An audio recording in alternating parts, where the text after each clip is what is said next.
Hello and welcome back again. We're here taking a look at the StarLadder I-League Invitational Season 4. It is game number 2 here of Complexity versus Animal Planet. I'm Lyrical, joined as well by the wonderful Tsunami. Tsunami, how you doing, my man? I'm good. I'm reserving judgment for this draft until the end, though, because right now I see this first pick Witch Doctor, and Witch Doctor's a great hero. A great hero that Complexity also enjoys thoroughly, and in the Game 1 draft, Lycan is a hero that Complexity enjoy thoroughly. The thing is that Lycan was not really a Ritsu hero based off of what we saw in Animal Planet's previous series. This Lycan was split pushing, it was passable, but it wasn't terrifying, and even during the draft we were like, it doesn't really matter how bad of a game Lycan has, he can always come back into it, but that game, that Lycan never came back into it. And this game, Kitrak and AUI, whichever one they decide to give the Witch Doctor, I'm sure they know what to do with it, but Complexity are also very familiar with the hero, and I don't know if Animal Planet are as high-tempo, early Maledict kills, all that business as Complexity is, so again, I said I'll reserve judgment, but I hope that Animal Planet aren't just looking at Complexity's dress and being like, oh yeah, that hero looks good, let's make sure that they don't get it. No, I'm sure that there's more thoughts put into it than that, but I hear what you're saying, right? It's a tough one, and trying to figure out now, where do you want to go with your drafts next. I felt like last time they didn't really have a clear idea behind everything that they were doing. You could tell from Complexity that they had very clear ideas of what they wanted to accomplish. Get this Medusa farmed, get her everything that she needs, and then start moving along and taking towers. A little bit of a different one this time around, maybe, as we already have the Nyx Assassin Witch Doctor. Maybe it's just more the pickoff style, except instead of the Legion, it's going to be with the Nyx. Yeah, possibly. Although in that previous game, I would say that it wasn't even so much let's get the Dusa farmed. I think it was more let's get the PL farmed, because they were kind of sacrificing Dusa early on. Sure, the StarLadder was spending some time after the first few, 3 or 4 minutes or so, but they were making sure that the Phantom Lancer was always protected, either with the Ancient Apparition or with the StarLadder or with both of them. And not only was that applying a lot of pressure on Ritsu's Lycan, but it was also making sure that Chessie, there was no point in which I was ever fearful for this Phantom Lancer. He always seemed in the driver's seat the entire game. Definitely.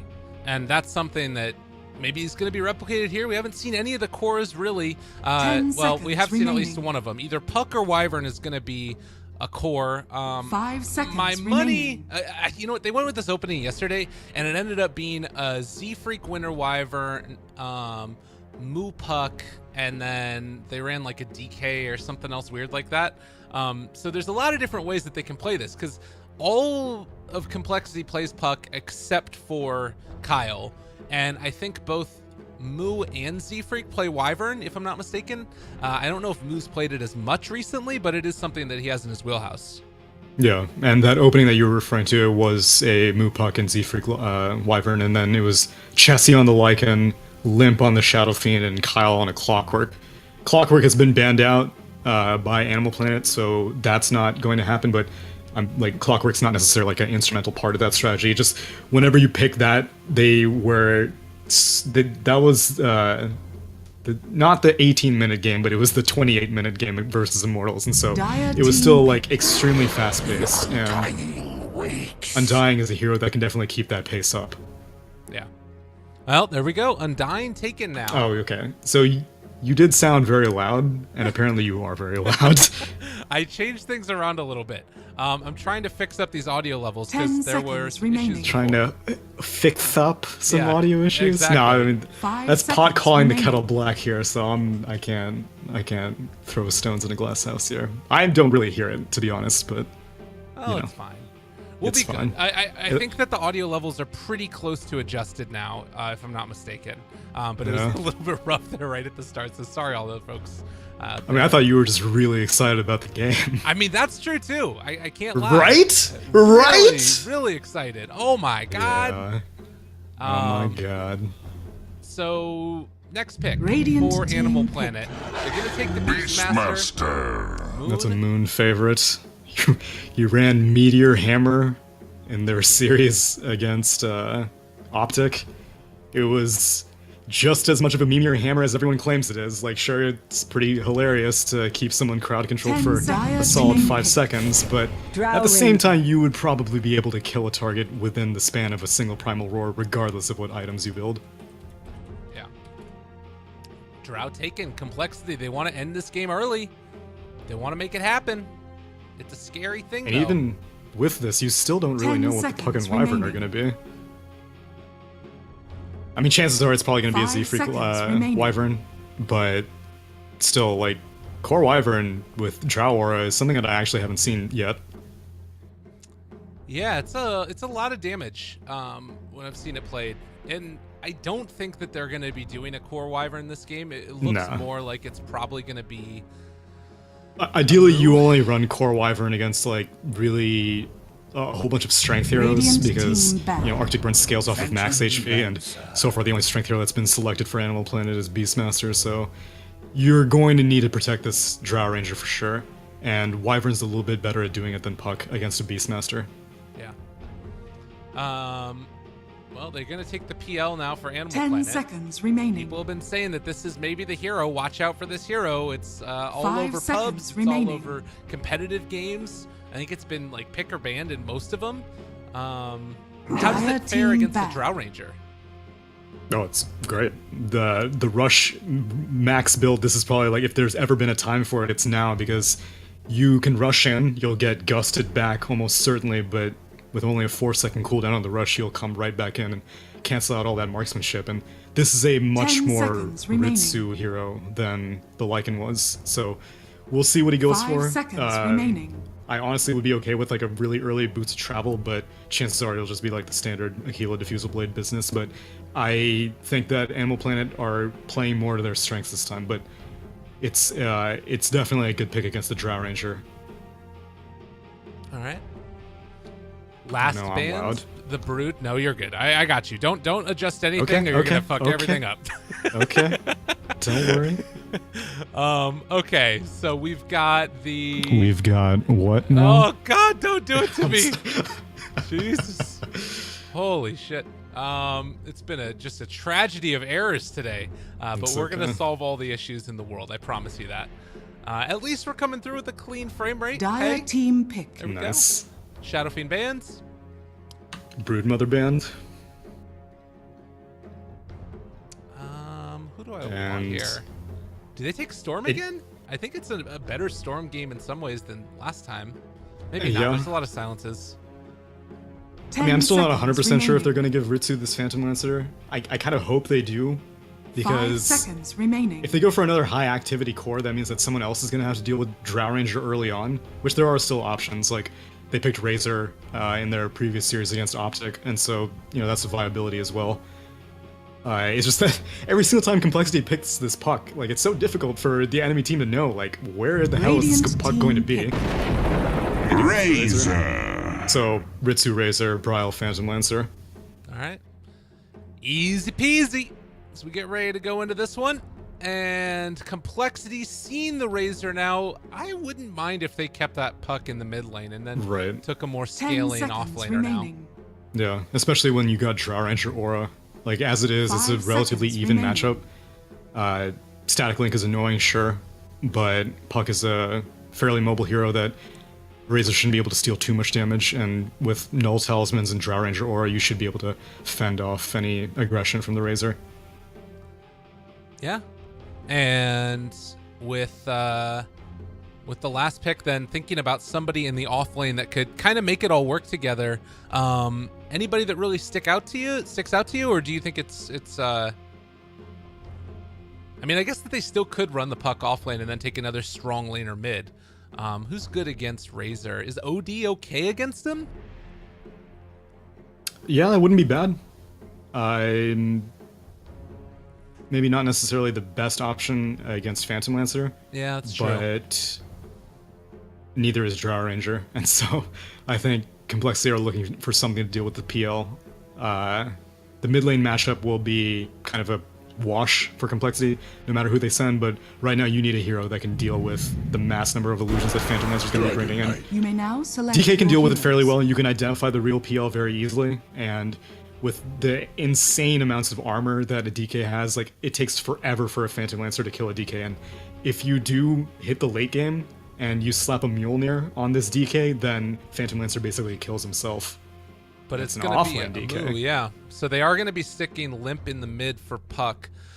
You know, it's kind of weird, though, because they can also try Moo and pull a played fast mid one. in game 1. So Well, they could switch it up again, and, like, who the hell knows what they're going to do? I will say that I love the Moo set. This is the best DK set. So good. Oh, yeah, for sure. And it's a TI exclusive one. Which Is it really? breaks my heart. Yeah, it is. It was a part of a collector cache. Oh, I got it. I'm in there. Oh, snap. I know. 10 seconds remaining. Yeah, I don't know what they're going to do here. 5 seconds like, remaining. DK is going to be safe in literally every lane, except for the Razor lane. You don't want him in the Razor lane. So maybe it is going to be mid. Okay. Hmm. We'll have to watch and wait Who and see. knows what goes on in the magical mind of coL.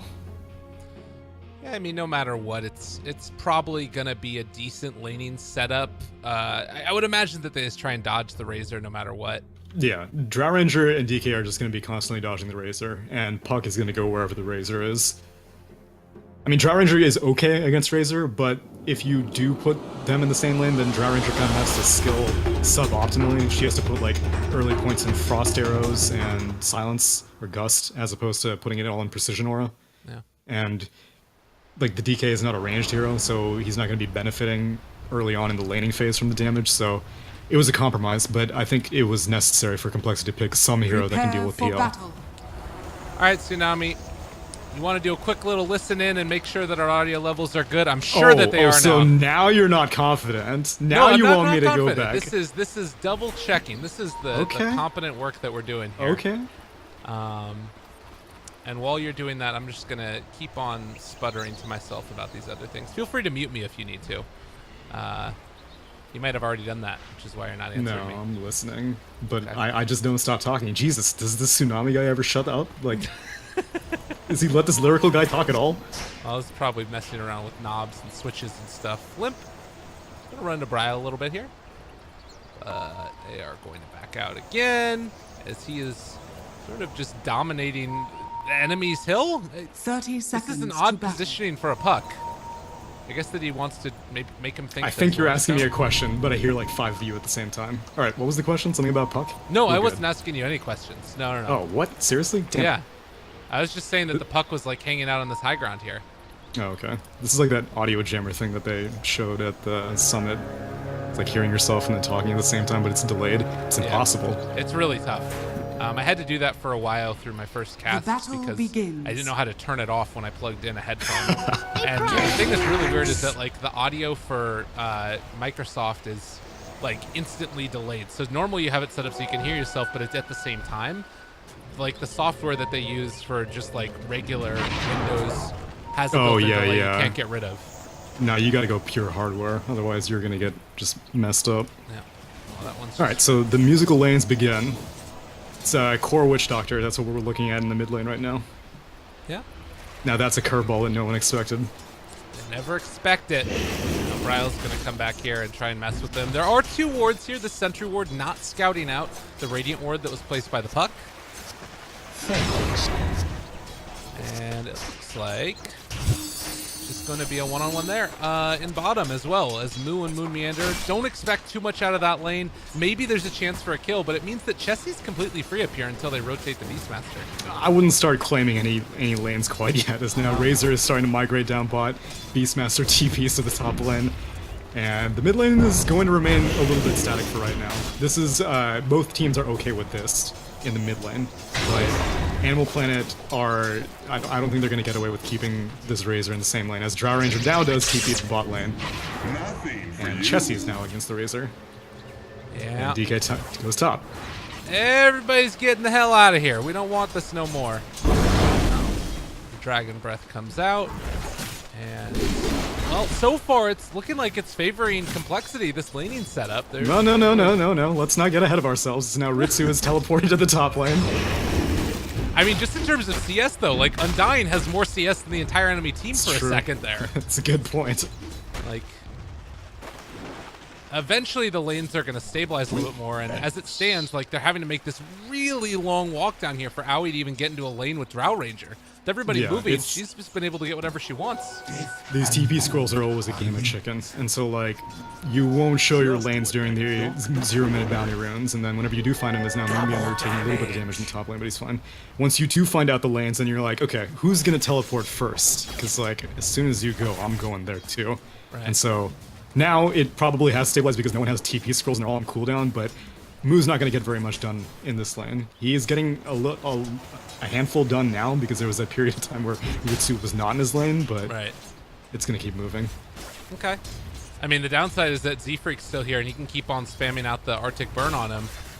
But like you said, maybe it's just more of like, if he's able to get into that Soul Ring in time, then he can see us with Breathe Fire. Even that's not great, but it's something.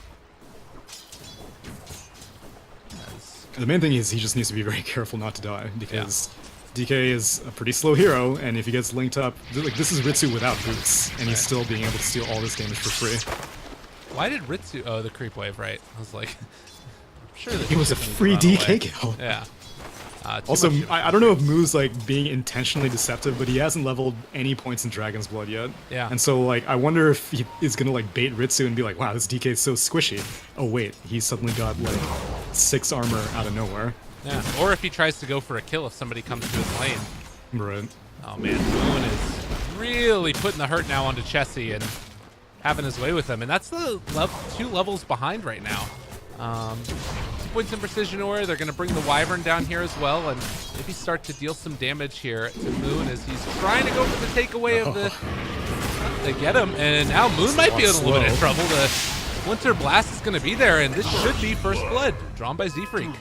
First Blood comes with the first. Chessie being the overall winner from all these TP exchanges worked out very well because he was able to get this value point in Gust, which means that he feels pretty safe, but also got 2 points in the Precision Aura, so managing to hit level 4 and having that ever so slight advantage makes a big difference whenever the lanes are this musical.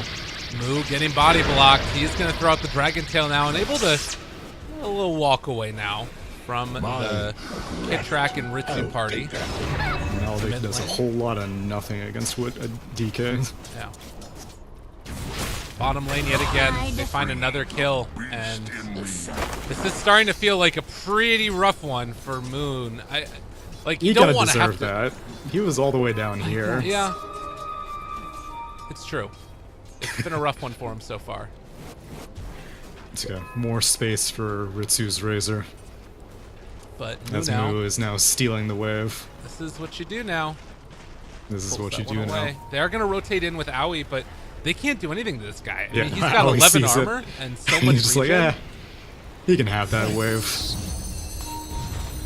I'll try to doppelganger away from the Illusory Orb, but still ended up hitting him. But the turnaround is coming as they have brought in Aoi to the mid lane. He's going to go for the jaunt away. And with that, should be able to get out of there. They're going to put some more damage on the Moon bottom. Nothing really to write home about his chance for a kill bottom, or mid rather. But Impale, maybe. Lyle thinking about it. Kitrak. Another good play by Limp. 1 point in rather the Spike Carapace, and that might have been a kill.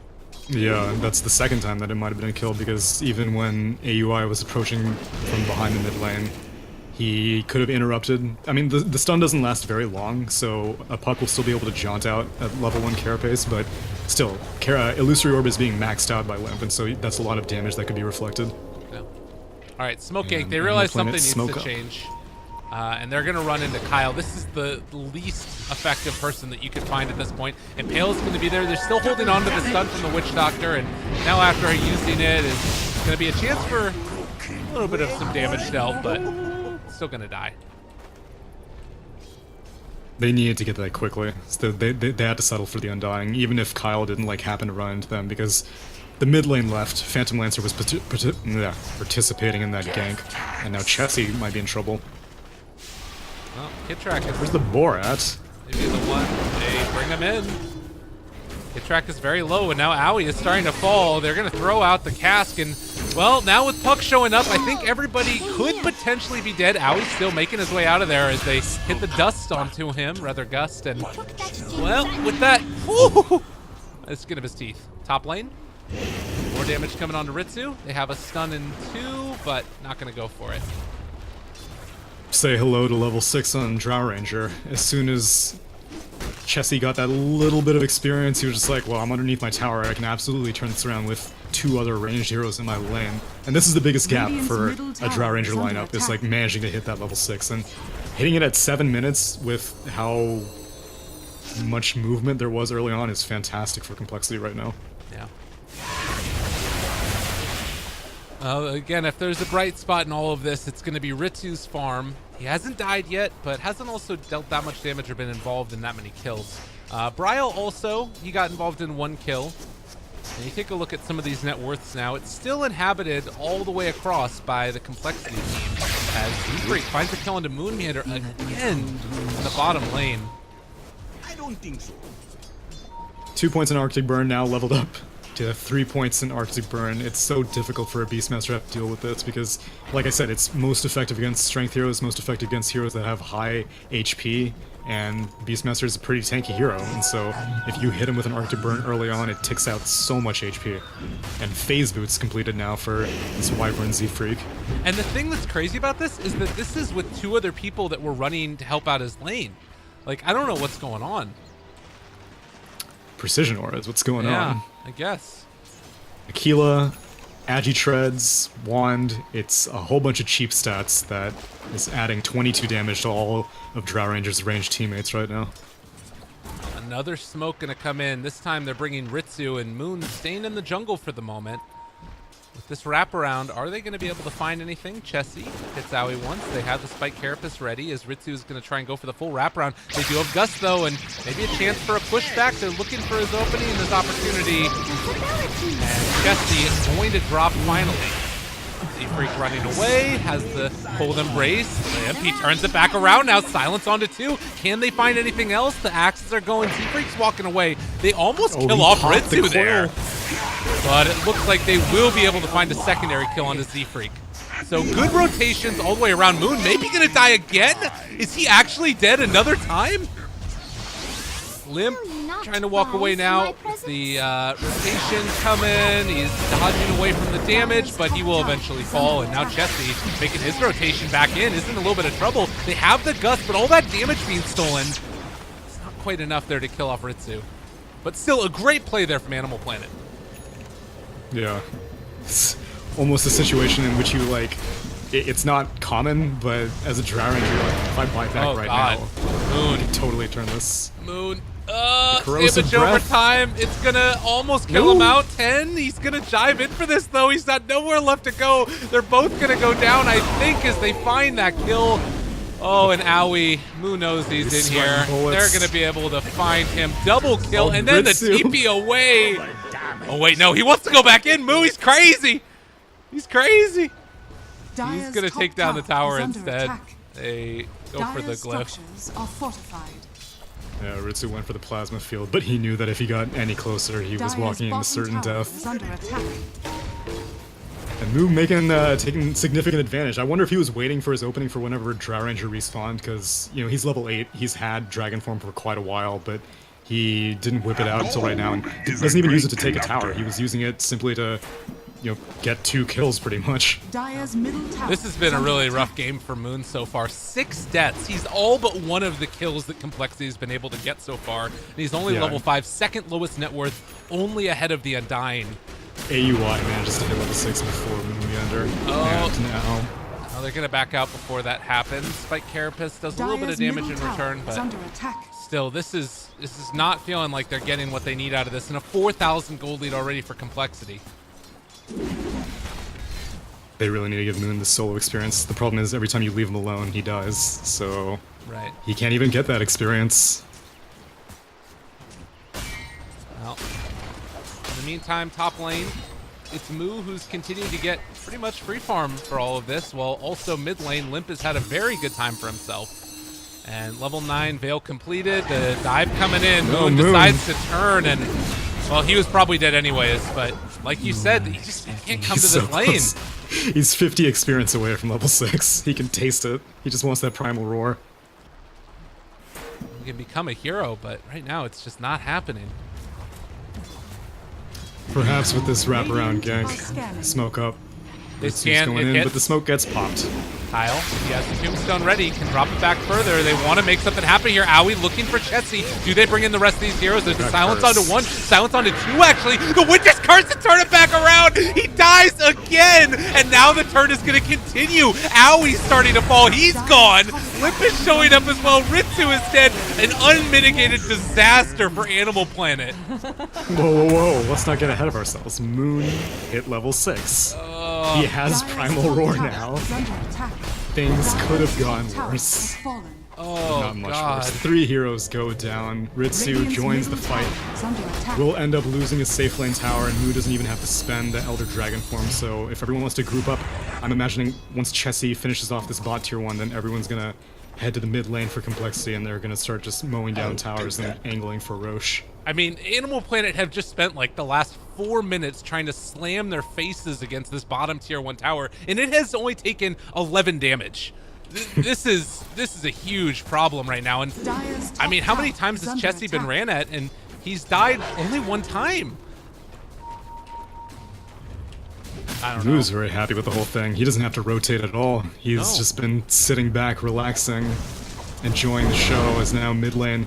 You don't even need the Drow Ranger. She's giving everyone 33 damage. Take down that tier 1. Has fallen. Well, the rotation's gonna come again, trying to take down this bottom tier 1 tower. It's a rotation into the jungle right now for complexity. They're hoping to find somebody that's gonna be making this move and TP to the shrine, but they're already down here. Mask of Madness on Drow. Mu is a big tanky guy, and Scanned out. yeah, they see this coming. Chessie, smoke broken, and you need to be careful. They've got so many heroes in the area. They find Moon yet again, and he is gone. He just wants to roar and yell at somebody, and he will finally be able to do that. But the rest of his team is starting to fall. Chessie gets Cold Embrace, another one down. A good Witch Doctor ultimate from the high ground. It's going to be almost a full duration on that one, but everybody else on his team is dead. Nyx is just going to try and skitter away. 11 damage. This is so incredibly frustrating for Animal Planet, and like, there's not even any one target that you can select to be like, okay, well, if we kill this guy, oh, Vendetta kill? Alright, we'll take that. Take those, but ow. Turnaround is coming as well. Kitrak goes down, killing spree. Oh, man. Because, like, so ideally you go on the Drow Ranger first, because if you get rid of her, you get rid of a bunch of damage that's surrounding her. Unfortunately, Moon was in the vicinity of Mu's Dragon Tail and Dragon form, so he had to roar up the DK, ended up going down regardless. Was a really nice death ward, but Cold Embrace just completely mitigated all that physical damage. And then as soon as Phantom Lancer joined in, Z-Freak was just like, oh, okay, so you just sapped a bunch of damage off my Drow, why don't you use that to go kill the Phantom Lancer? And it's everything working in concert for complexity that there's no openings available. Although no maybe Winter Mu Wyvern here. overextends. There's going to be the turnaround. Oh my god! It's far too much damage. There's nothing left. This is over. GG, well played. Congrats. 15 minutes. This one. Oh man. Well, that's 2 extremely definitive series taken. Now, I'm extremely happy for complexity. It's just that please don't let Kyle make a self-congratulatory tweet, because as soon as that happens, then everything just falls to pieces. So, make it through this qualifier, make it through the ESL Katowice qualifier, and then you can make a tweet. Even then, I would hold off, ideally. I don't want the curse to come that early, but I mean, if you win a series that well, I guess you're allowed to feel yourself. Nobody had time to hit creeps. It was less than 100 last hits for everybody. It was just one of those games where it just so quickly turned, and God, I'm pretty sure, Moon died more than the entire rest of the complexity team. I don't know if it was just like the musical lanes, they weren't prepared for what was happening. Whatever the case ended up being, that was a stomp. 1,600 damage dealt by Bryle throughout that game. I mean, you can pick out so many different statistics, but the end result is that as a team, it was a failure. And complexity, on the other hand, they have looked unstoppable in the North American region. Every competitor that they've gone up against, they've looked dominant. I don't know. I'm trying to figure out like what it is completely, if they've just like are gelling together. You look at their team; they're all high skilled players. I feel like this team is almost becoming like the best in NA right now. At least jockeying for position, getting close to that with EG. Yeah. A lot of people, I mean, for sure, they consider them to be the favorites coming into this qualifier. And if I had to pick like one specific thing, I think it's the fact that their players have such wide hero pools that it throws off everyone drafting against them. Because you're like, you see these heroes and you're like, well, it's a DK. I guess that's a mid lane. No, they're giving it to Mu. Oh, it's a puck. Well, great. That tells us absolutely nothing. So Kyle's taking advantage of the fact that not only does his team have an extremely wide hero pool, but like they're played in such different ways as well, and that just makes it so difficult for enemy teams to like get a bead on what kind of strategy they're trying to pull. Like they pull out a Drow Ranger strategy, which it's I guess somewhat expected, but they had gone for that Wyvern puck opening in a previous game, and Drow Ranger wasn't anywhere on the menu, so it's extremely high versatility, extremely high adaptability, and yeah, I'm definitely looking forward to them going to a LAN, assuming that Kyle doesn't make a tweet. Well, they're definitely gonna be going to this one. StarLadder, it's them. They're doing it. Second time in a row for them. The first minor of the year, they ended up going to it, and now they're gonna be coming back yet again. Very excited to see them there. And Animal Planet, in spite of today, like I feel like sometimes you just have off days, and they have looked good at various times. This is a solid team. Just need to pick themselves up, dust themselves off, and go at it again, because they do have more games to play. They've got another game in just a little over an hour as well, which might be part of the reason that you want to quickly GG. You talk things through, figure out what you want to do for the next one. It makes sense. Tsunami, any final words before we sign out for today? I do have faith in the Animal Planet squad. I mean, they made it all the way to Grand Finals. They looked pretty free in the Grand Finals, unfortunately, but I would give most of the credit to the fact that Kyle was a little bit overwhelming for Animal Planet to draft against. And, Kittrack dealt with PPD in their previous series against Optic, and a lot of people hold PPD to be the gold standard for drafting. Right. But I think Optic as a whole, they are, especially with Zai like being adamant about offlane, it makes them more readable and it makes them more predictable. Whereas Complexity, they'll be like, whatever, man. We're gonna wait until our final pick before we decide who's playing what. And so, I have faith in Animal Planet, but Complexity are looking extremely, extremely good. All right, well, ladies and gents, that's going to do it for us. Like I said, PGL qualifiers, the grand finals, it's going to be VCJ Storm versus Animal Planet. That's taking place in, I think, about an hour and a half. And then a little bit later on, an hour after that one, ESL, I believe, is going to be Complexity versus somebody else that I can't remember off the top of my head. Complexity versus somebody else in NA, but a lot of stuff's coming up. Immortals is going to be that one. Yeah. That's a best of 5. A rematch of the series that we had yesterday where Complexity were also able to stomp them. We'll see if anybody can stop Complexity. They're looking amazing. Thank you guys again so much for watching. At Lyrical Dota, at Tsunami643, at Dota SLTV, and at Beyond the Summit are all the places that you should be following. And we will be back again in the future for more qualifiers, because I'm sure that there are going to be more of them. Have yourselves a wonderful day, and we will see you guys later.